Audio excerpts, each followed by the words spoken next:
ज्ञानञ्जनशलाकया चक्षुरुन्मिलितं येन तस्मै श्रीगुरवे नमः। श्रीचैतन्यमनोभीष्टं स्थापितं येन भूतले स्वयं रूपकदा मह्यं ददाति स्वपदान्तिकं।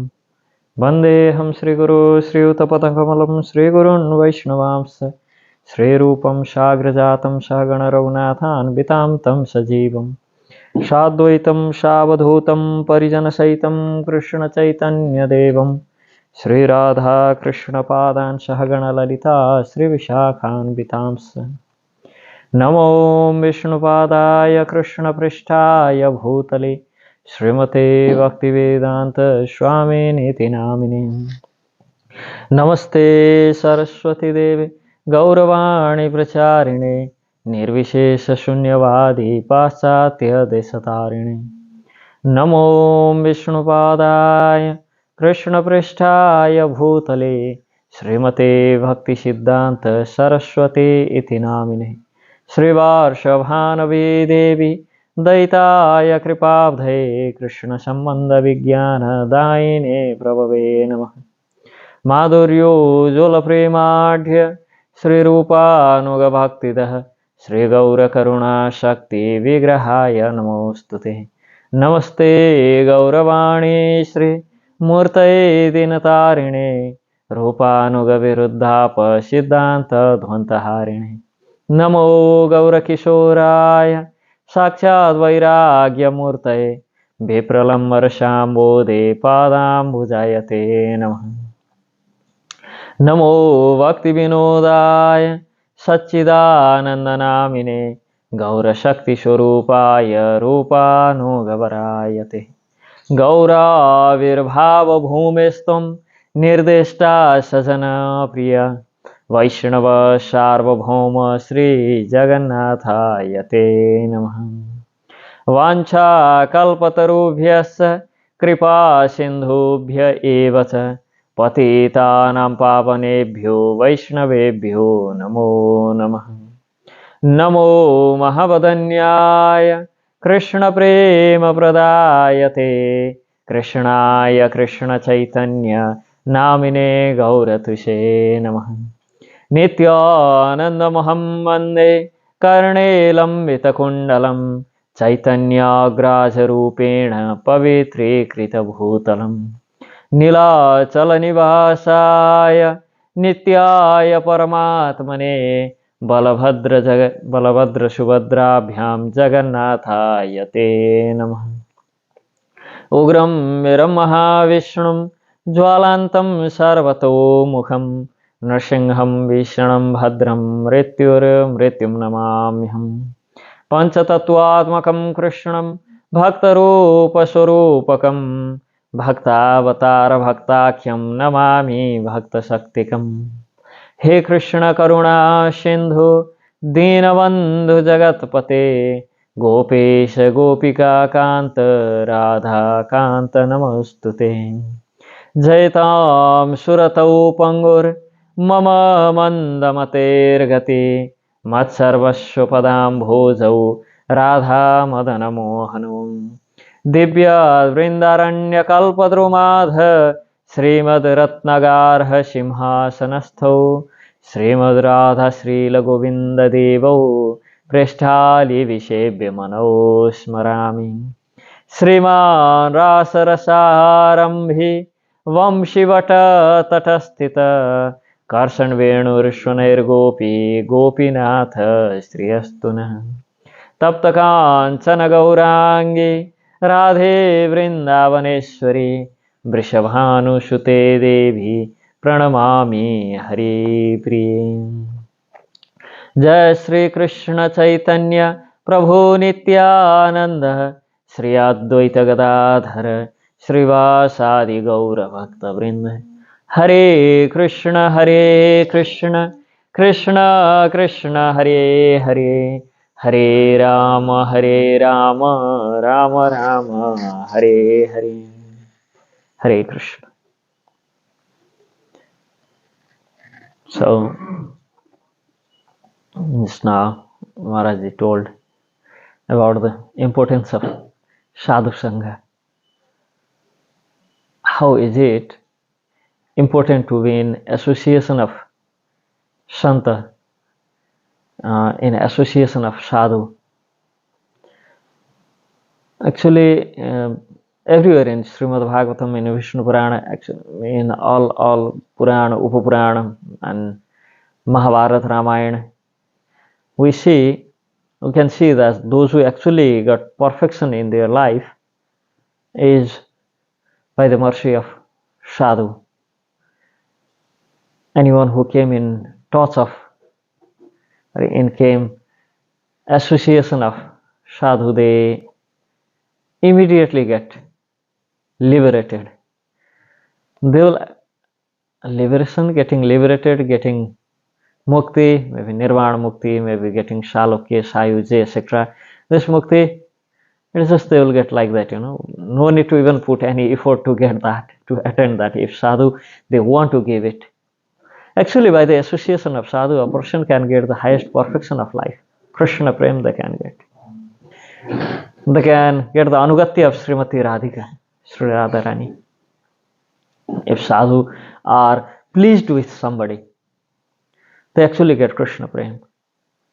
So, for the people, those who desiring for Krishna Prem, bhakti and mukti, they are parityajya, means should learn to be free from them, because both are bondage for a person who is really desiring to get the Sri Krishna Prem. As Shastra it says, a person who is desiring to get a mukti, for him sinful activities and pious activities both are bondage. Because a person who is desiring for a Vaikuntha, for him, if it's sinful activity, is going to get hell and then rebirth in this material world and different species, different form of life. And if they have punya, pious activities, they will get Swargalok, Janalok, Tapalok, Satyalok, etc., etc., etc. And again they have to get birth here. So as for a person who is aspiring for mukti, both sin and pious activities, sinful activities and pious activities are a bondage.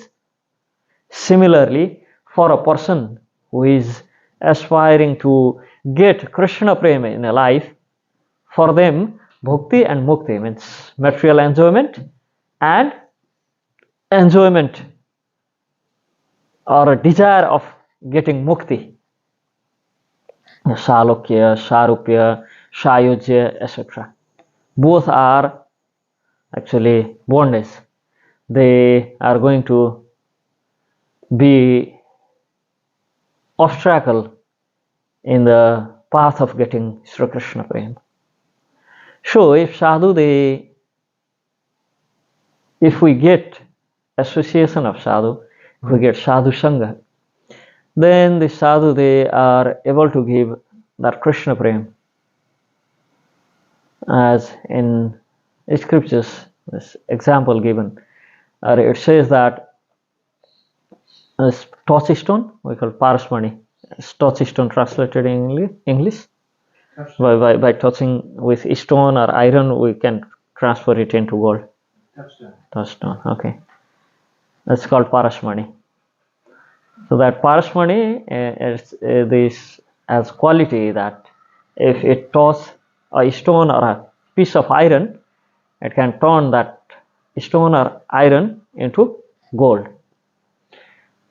So Shastra says sadhu are thousands and thousands and thousands times better than that touchstone, because that touchstone, what it can do, it can transfer a stone into gold, but it cannot transfer a iron or transfer a stone into next parasmani, next touchstone. So it's limited. It cannot transform anything again into parasmani. But sadhu, they touch somebody, they bless somebody, they turn themselves into sadhu. And a sadhu always desire, by seeing a fallen soul who come in their shelter, that may they attain Krishna Prem immediately in this life itself. And they always pray for them. Oh Krishna, please be merciful on them. Oh Krishna, please have your glance at them. So that's what sadhu sangha is. It's actually the perfection of life. And as we were discussing yesterday, that this Dhritarashtra, he was praying to Krishna that I don't want the platform of, I don't want the post of Brahma, I don't want the post of Indra, I don't want even liberation, I don't want Vaikuntha even, I don't want to be with you, Krishna. I just want is that I always have that friendship with your dear devotees, so that I can always engage myself in their service, because they are the source of Krishna Prem. If I can have a friendship with those Shanta Mahat Purush, with those sadhu, then I can attend everything, including you, including Krishna himself. And we can see so many examples in scriptures how Nalkubera and Manigriv got Krishna, and what tapasya they were doing, They were being naked, drinking all types of things which not supposed to drink, and being naked, swimming with few gulls in river. So that's their tapasya, by which they attend Krishna. It was actually Narada Muni who gave them Krishna. Narada Muni came, saw, oh, they're so degraded, being a son of Devata, Kuber. Kuber is Kosadhaksha of Devata, treasurer of Devata. And actually, Kuber is so rich, even Bhagavan Vishnu himself once asked loan with Kuber. We know that story. Once Bhrigu Muni wants to find out who is greatest among the three Devata, Brahma, Vishnu and Maheshwar. So he prepared a question paper and went to take the examination. Went to Lord Brahma. So didn't offer him obeisances. Brahma was already furious on him. You fool, you being my son, you don't know even that you should offer obeisances to your father, you should touch feet of father and get blessing from him. You are nirmaryade. You don't have dignity and maryada. So you don't even know that when you come to your father, you should toss his feet, offer obeisances, ask for blessing. He just got furious and told him, get lost, go out. He left. Okay, that's what I wanted to see, how he reacts. And now goes to Bhagavan Shankar. And Bhagavan Shankar, he was there with Parvati and was sitting there and saw Bhrigu Muni coming there. So they are brothers. Bhrigu Muni and Lord Shiva, they are brothers, because both of them, they manifested here in this material world through Brahma. I mean, Lord Shiva is eternal, Sadashiva. Still he manifested from Brahma, so they became brother in that sense. And he went to Lord Shiva, Bhrigu. Now question paper is, that examination is more strict on him. Lord Shiva, by seeing his brother, he just went, oh my brother, he just went to hug and saying, go back. A person who is sitting naked in the ice with putting all these ashes from smasan means from graveyard, and you coming and touching to pure Brahman like me. Even if we see that ashes from graveyard, we should take a bath, and you putting all that shimmering all around the body and coming to hug me. Go back, you fool. Lord, she was thinking what he told to me just now. Is it he told me I'm fool, I'm stupid, I'm shimmering all that impure thing, I mean, ashes from dead body. Obviously, it's impure. So he just told me, just took his trishul and was going to hit him. Bregu ran from there. Now he didn't even got a chance to say bye, okay, thank you. He just ran from there. Who knows if he just hit.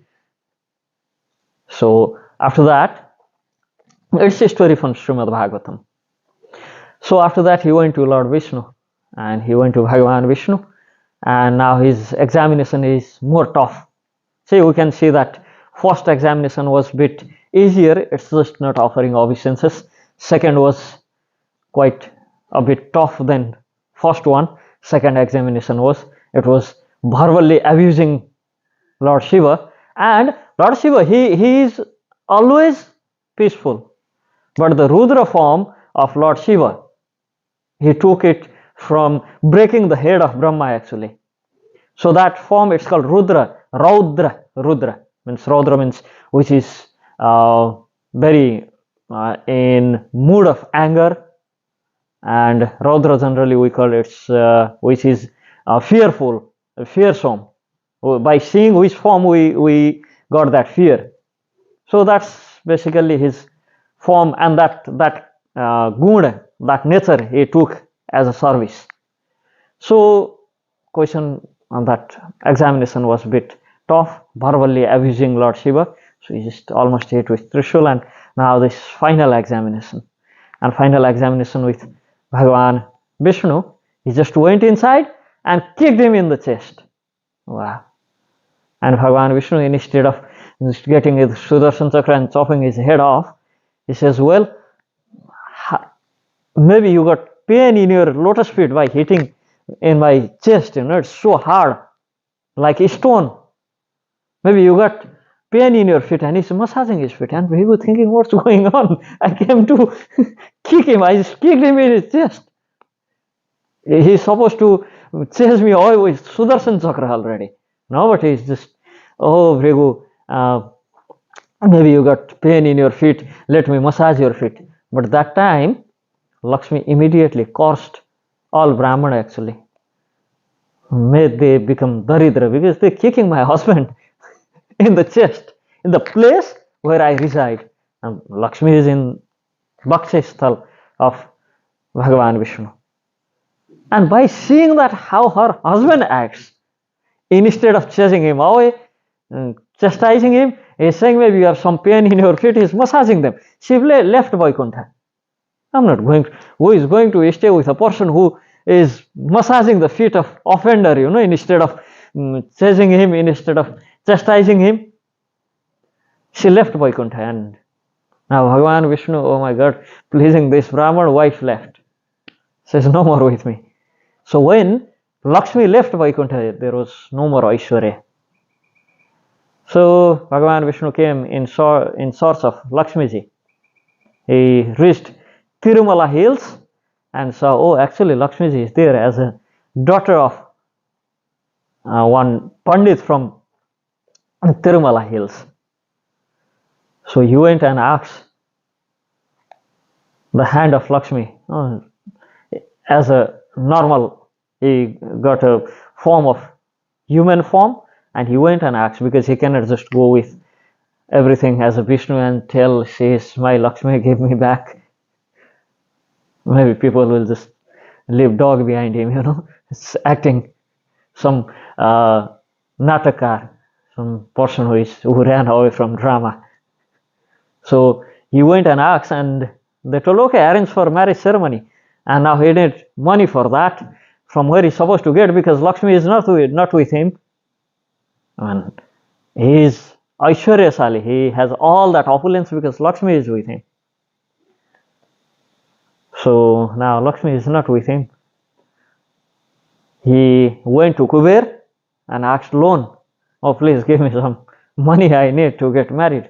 Okay, Kuber gave the loan, and there was condition, you should pay it back, but he took such a big loan because Bhagavan Vishnu, Trailokyadipatim, the master of all three worlds, is getting married, so that should be quite opulent. So he took quite a huge amount of loan. And Kuber is asking back, that's good, I'm giving you loan, but how are you going to pay it back? When you should pay it back. If you take loan, then you should pay it back. So Bhagavan told, in Tirumala Hills, I'm going to stay there with my wife, Sri Devi. So whatever donation comes there, I'm going to pay back loan with that. And Kuber asking, what is guarantee that people will give you donation there? I mean, there should be some guarantee. And Bhagavan Vishnu gave a golden chain to the caretaker of the temple, saying if there will be less than 4 lakh Swarna Mudra, means 400,000 golden coins in a day. If less than that is collected, immediately that day, stop worshipping me, tie me with this golden chain and lock the temple.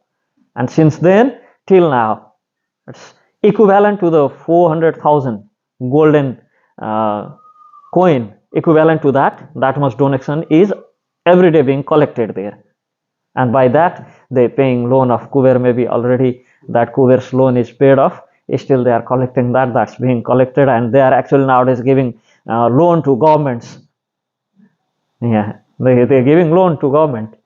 When there was that storm and earthquake hit Japan few years back, maybe like 10 years back, something like that.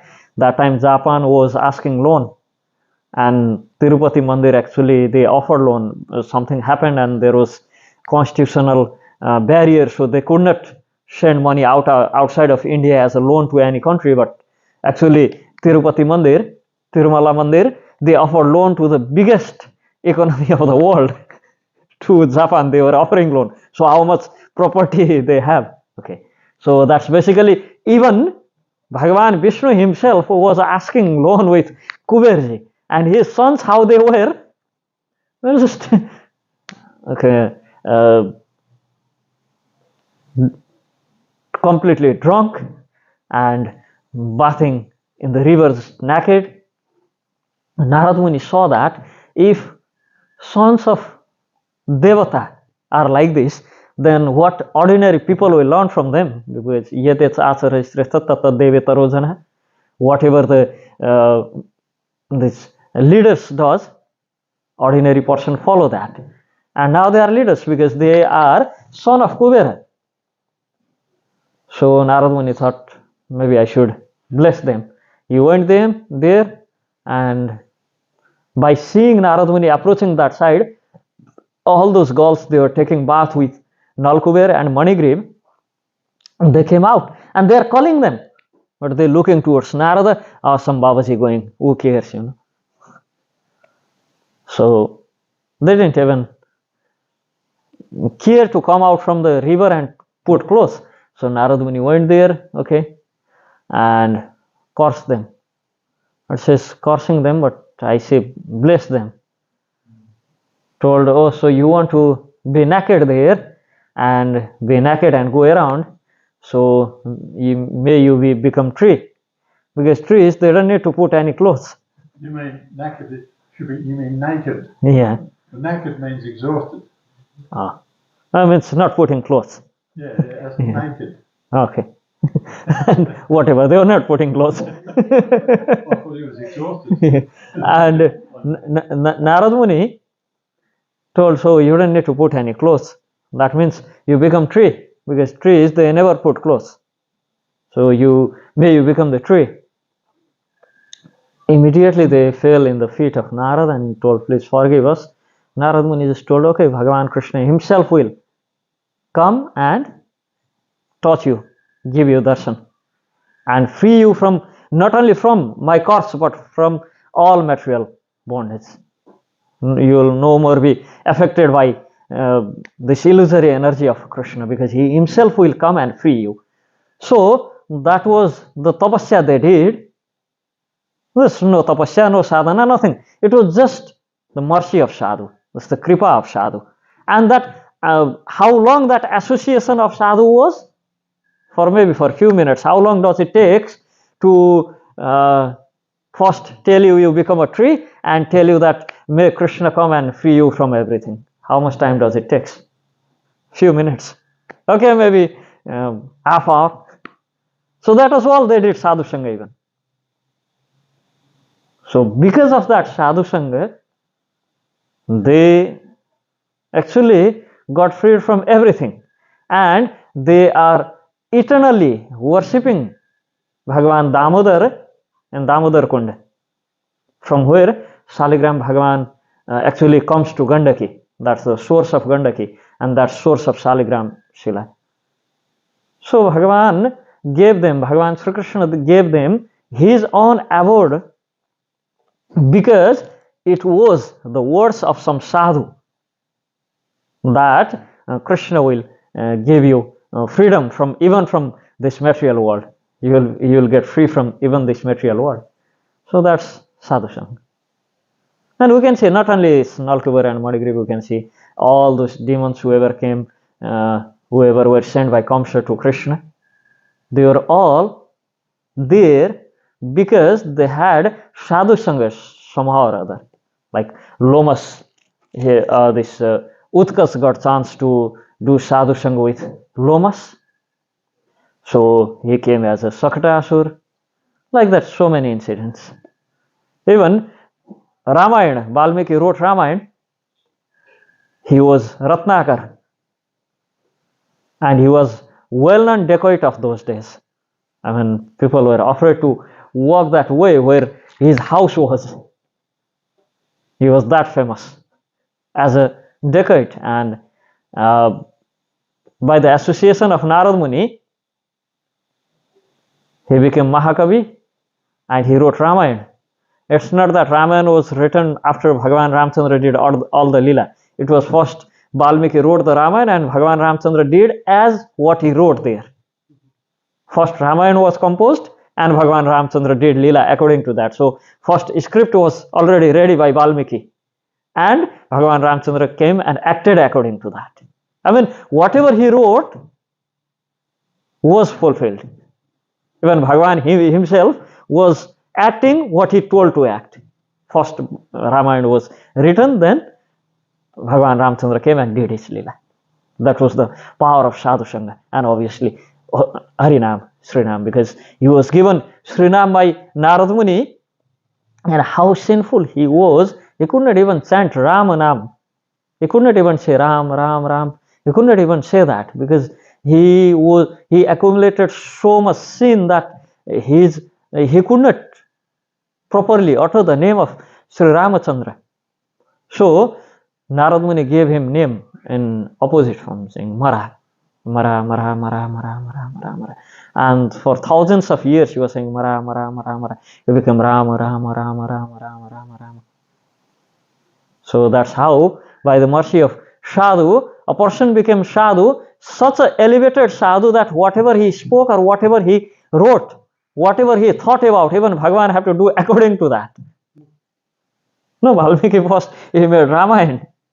Then Bhagavan acted as per his thought, as per his writings. You can see even in Gaur Lila, Narsimananda Brahmachari was making road, and Kanai Natshala, he could not make a road, so he told Mahaprabhu will come back from there.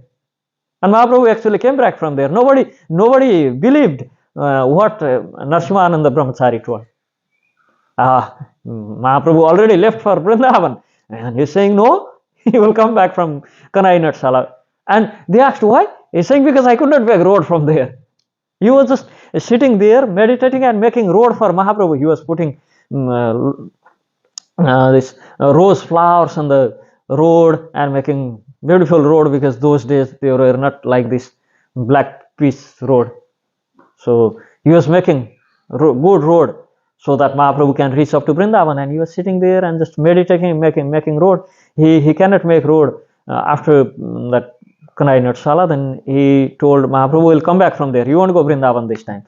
Nobody believed him. Actually, Mahaprabhu came back because he could not make a road. So when devotees want, actually God himself, Bhagavan Krishna himself act as per the will of devotees. And if we ever get chance to serve those devotees or get association of such devotees, then what we cannot often. Srila Prabhupada, when he came first time to the West, they asked him why you came. He was telling there are hundreds of temples and thousands of disciples waiting for me. And actually, it happened to be true. People were waiting for him. They were just waiting when he will come. So whatever they speak, it becomes true. Bhagavan also act as per the will of devotees. Sometimes we say Bhagavan is Param Swatantra, but actually Bhagavan is not Param Swatantra. Bhagavan is under his pure devotees. Whatever they say, he does that. No? We can see so many places. Indra, he told King Mutsukunda that you will get darshan of Bhagavan Sri Krishna for the first time when you open your eyes. And he went and prayed to Krishna, oh Krishna, please, I just told him you will get your darshan. Please arrange something that you will get your darshan when he opens his eyes.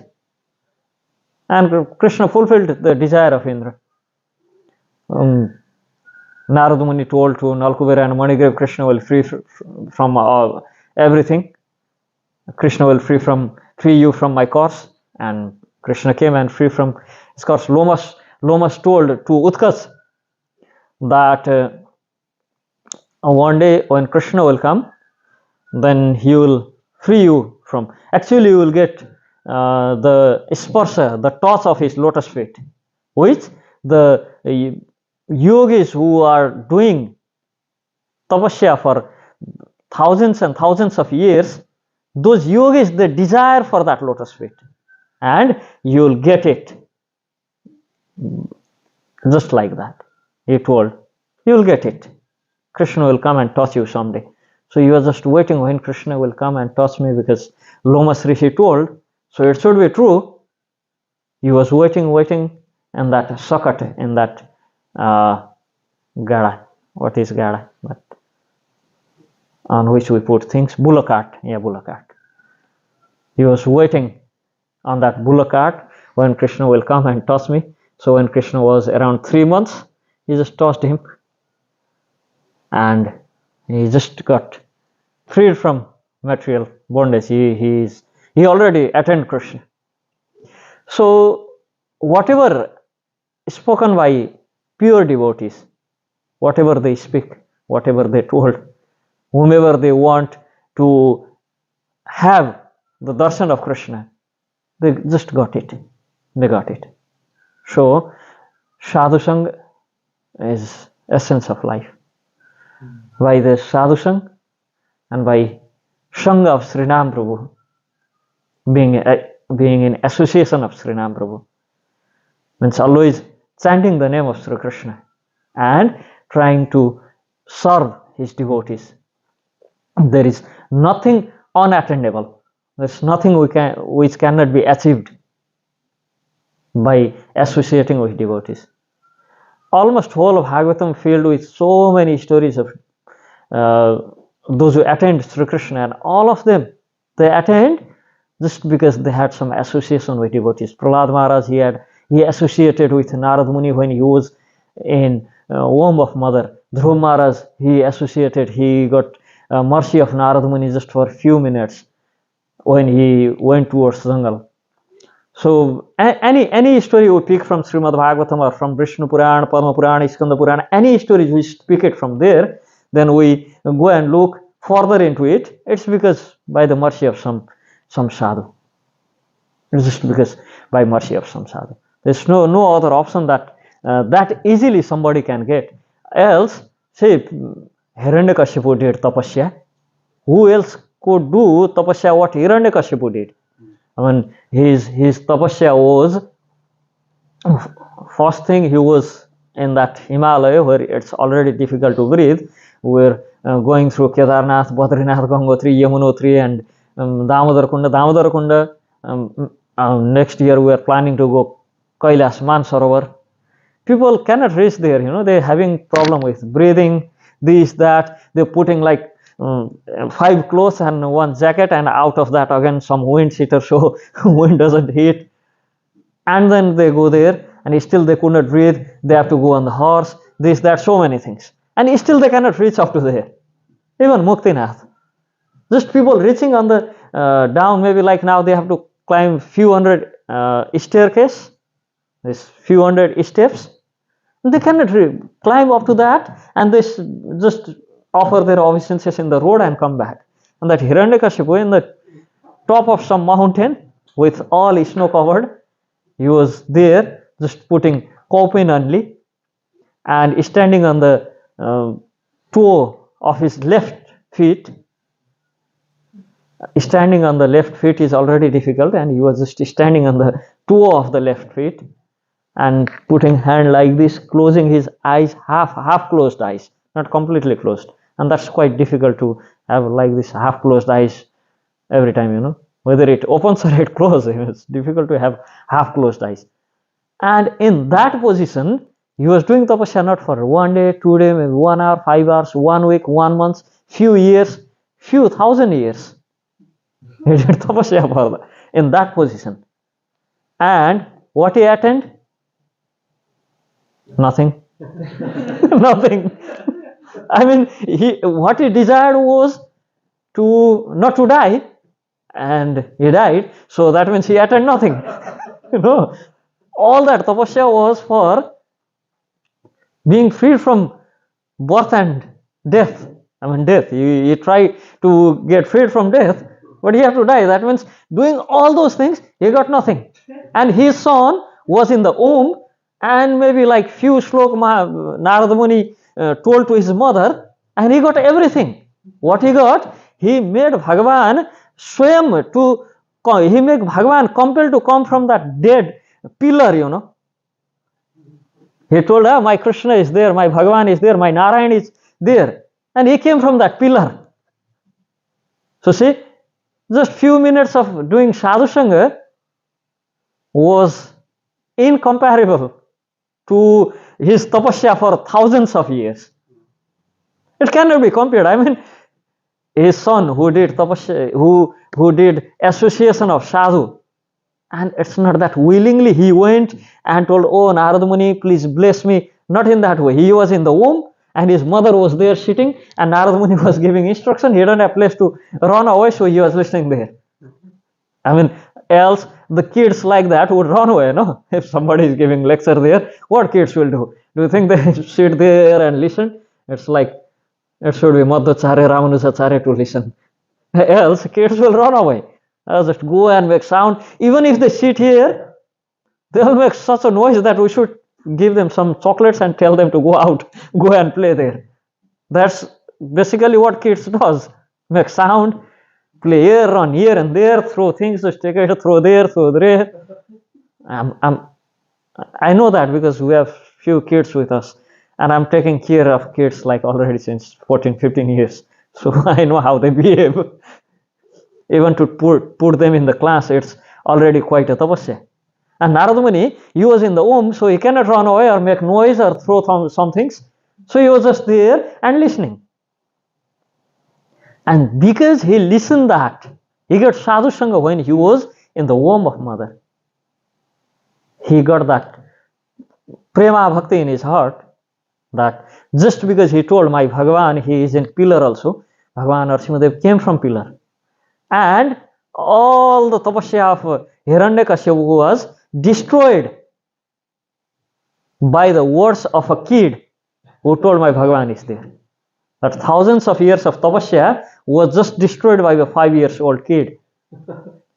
Just by his one word, yes, my Narayan is there. That much he told. And all his tapasya now finished. All his tapasya went to vain. Nothing is there. So that's the sadhu sangha. That's the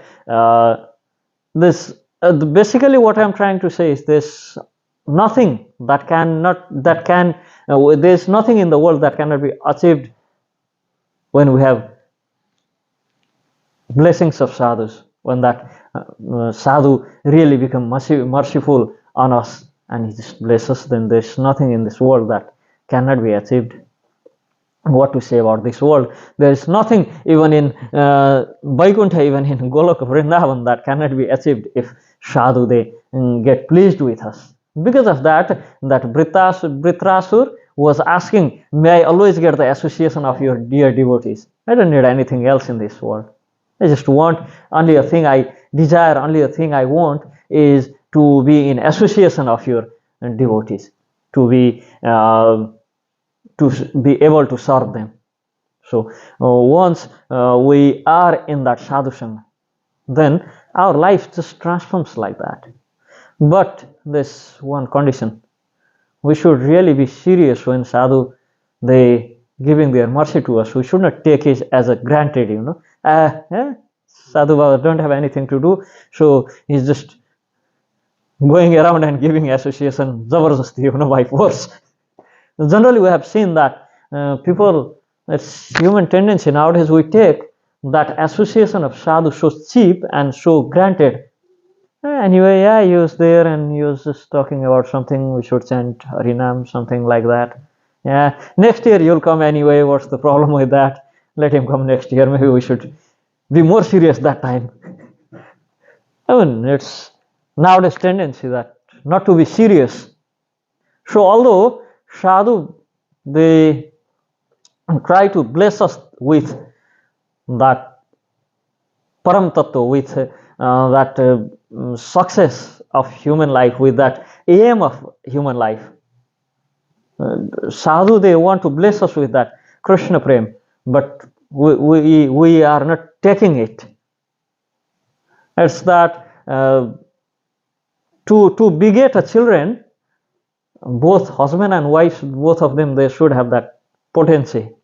I mean, wife, she should have that potency to take that from the husband and get baby in the womb. So similarly, when sadhu gives something, we also need to create that patrata, that we should try our best to make ourselves qualified enough to hold that mercy which they bestow on us. So we get that, we can keep it through our life. Else we can feel so charged after we met a sadhu, and after 2 days, 5 days, things going again back, maybe we cannot hold that. We are not able to hold that because we are not serious, or we are just taking it as a granted. We got it. He was just passing by, so I got it. What's the big deal with that? Next year is there. We can again see him next year. So that's creating the problem. We are not able to advance, and we are not able to move ahead so fast because we are not holding that. We are just letting it go. Okay, let it go. It was good. It was good to be in the class. It was good to be in his association. So it was good. Now it's already past tense. We should keep it. We should try to hold it. We should try to keep it together. We should try to hold it through our life, so we get that success. Else, if we just sadhu blessed and we just, okay, he blessed, let it go, finished. So the problem with us is that we are taking it as a granted. We are taking it as we are taking it cheaply. We are not that serious how they were serious. After Narad Muni blessed them, they immediately followed his order and went to Gokul and stay there in the life of tree, in the form of tree, for thousands of hundreds, maybe like millions of years. They stayed there, just having faith in the word of sadhu and waiting for Bhagavan Krishna to come there, because that incident happened in Satya Yuga and there was Treta Yuga in between, and in the end of Dwapar Yuga Bhagavan Krishna came. So they had that patience and they were following the order of Narad Muni. They were there for million years, because Treta Yuga itself is almost 1.3 million years, so they should wait for that much at least. So they were waiting till then. So just because they followed what Narad Muni told them, so they easily got what Narad Muni gifted them. Similarly, when Lomas told that incident happened in Satya Yuga, that Utkach, he is son of Hiranyaksha, but although Hiranyaksha was had enmity towards Bhagavan Vishnu, his son Utkach didn't have any enmity. He was just going around. He was so strong. He was, like it says, 10 times stronger than his father Hiranyaksha. Now we can think how strong he was, because Hiranyaksha, he just took this earth, carrying like a ball in a hand of a boy, and took it to Patal. So how strong Hiranyaksha is. Now his son Utkarsh was 10 times stronger than that, and he was just going around in the universe, going here, going to that planet, this planet, going around, and somehow or other he reached to the ashram of Lomasji, and he was just jumping there, around, and he destroyed everything. Lomasji, he was doing his Sandhya Vandan, and he just step on those trees, broke those trees, break the gardens, everything, and he break his kuti, break his heart. Then he saw, Lomas saw he is doing this mischief because he have a strong body. So Lomas just told, you have so puffed up because you have a strong body, so you become without body, just bodiless, just mind and soul going here and there. No, you have no more body. Your body will be vanished. So Utkarsh was crying and falling in the feet of Lomas. Lomas Rishi told, although you don't have body, one day Bhagavan Krishna himself, you will touch with his lotus feet to you. You will get chance to do darshan of lotus feet of Bhagavan Sri Krishna. So he just left his body. There's no more body, with his subtle body, Sushma Sarir. It's mind and ego and intelligence.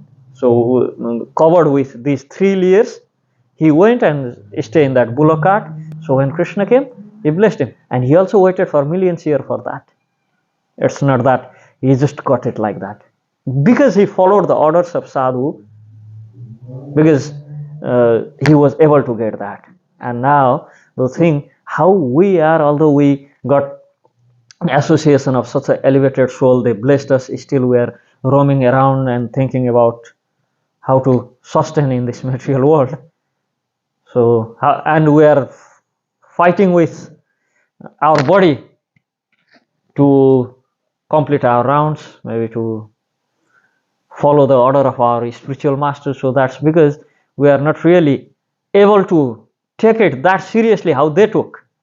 Now it's bodily condition, and the association we are having after we had association of those sadhus, because we are not always in the association of sadhu, and more than with sadhu's instruction, we have more faith in the instruction of YouTube and Google than instruction of sadhu, because we have more faith in Wikipedia.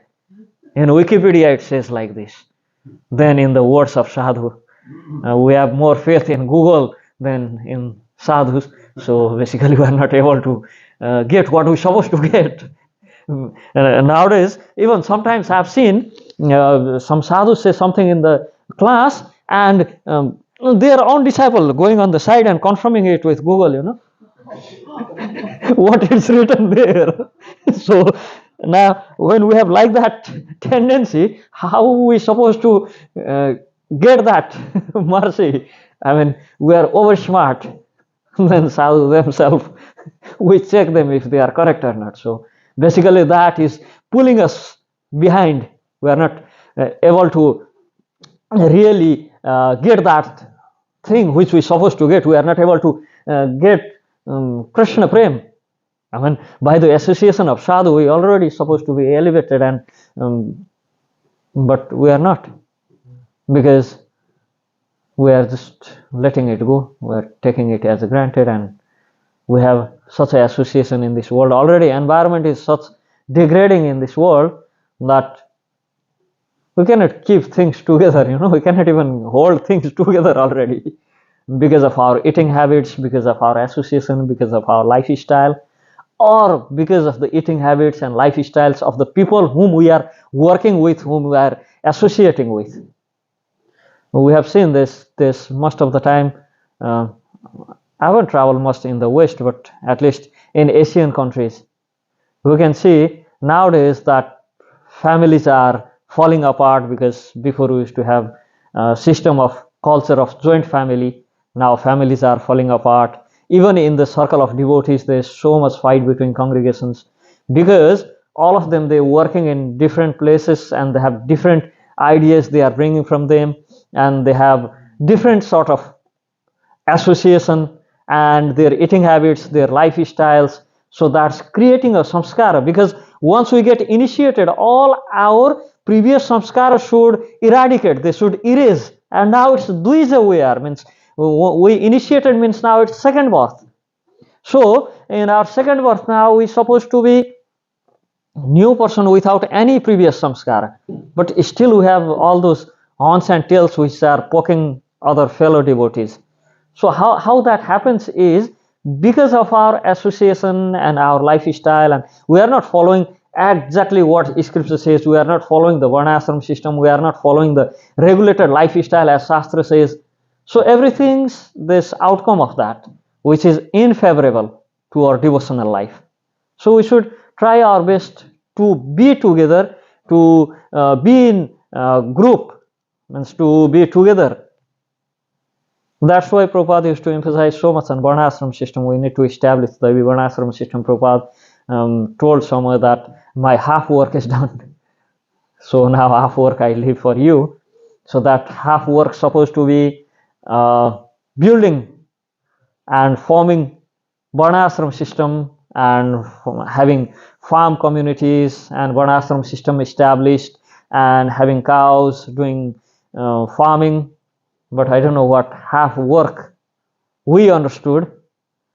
So we are falling apart, fighting, and this is my temple, that is his one, this one belongs to Phalanu Swamiji, this one belongs to that Swamiji, not supposed to go there, we should not go there, we should not associate with that specific Guruji.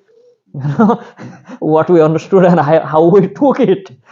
So sometimes I just think maybe we misunderstood. Prabhupada told half work is done, half he left for us. So that half was to have cows, to have land, and to go for simple living and high thinking, to have varnashram institutes where our children are taught the proper Vedic way of living. But instead of that, I don't know what we are teaching and how we are living, is we are living disastrous life. Wherever we go, we are creating disaster nowadays. So, which is not supposed to happen. So, although being in the association of such elevated and pure devotees, how we become like this? That's the question. It's because first thing we took it as a granted, and we just let it go, and we have more faith in ourselves than on the mercy of Gurudev. That's basically the problem. Hare Krishna. So, we have any question?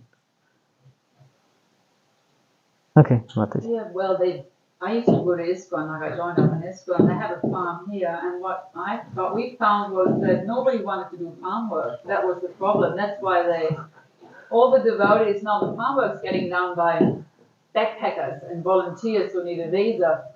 Yeah, I saw that. I visited there. I saw most of the things that's being done by these people coming in a small car with home in the car. Yeah, but I don't know what they call to those cars.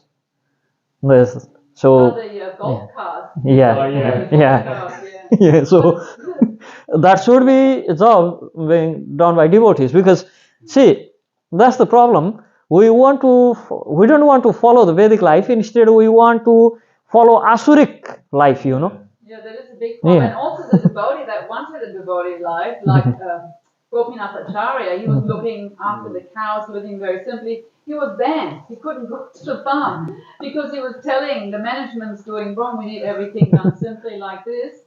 So the result was he had to go and take shelter from a neighbor. He lived there in a little caravan, not being able to go back. And maybe we discussed about what mentality the managers have nowadays. So it's no more to complain about management, although they are doing bhakti, so we offer obeisances on their lotus feet. But at least myself personally, I try my best not to be near managers, at least try to keep distance with them.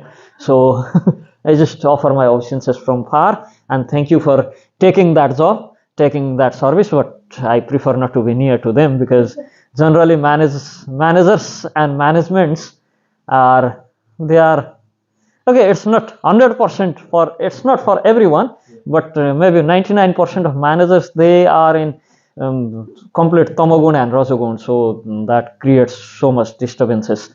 to everyone.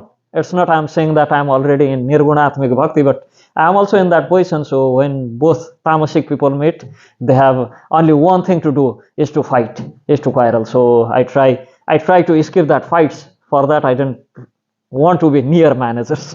And basically those who are in management, obviously they are, most of the time they are filled with tamogun and rajogun.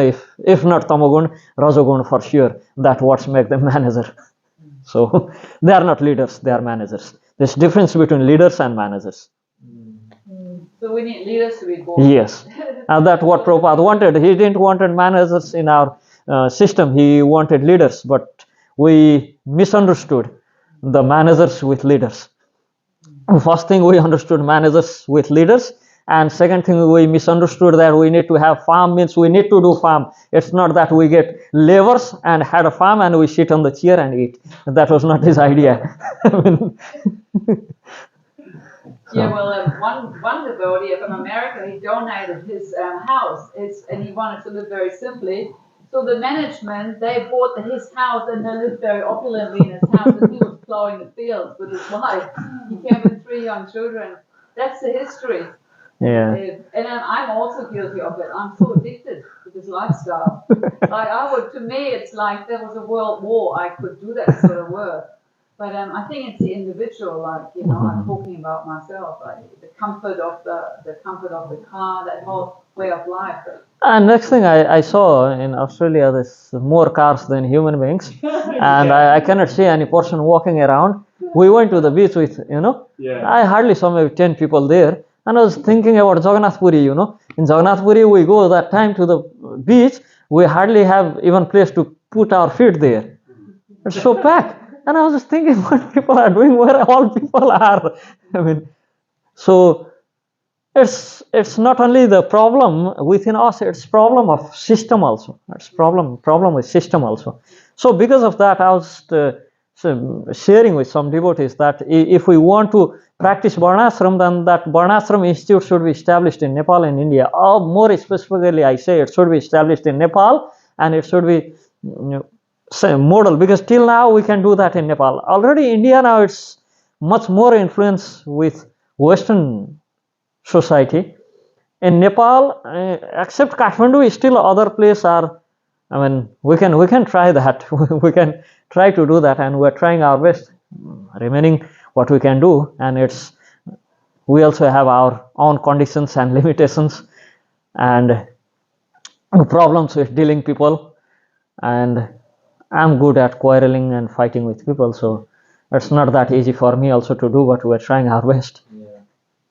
That's how Kali Maharaj becomes strong, by destroying the very structure of the agricultural structure. See, wherever there is no cow protection, there is no protection for women and children and old people, and where there is no any protection for Brahman, and where there is no agriculture is business for people. Agriculture is not business. According to our Vedic lifestyle, cow and agriculture, it's not a business.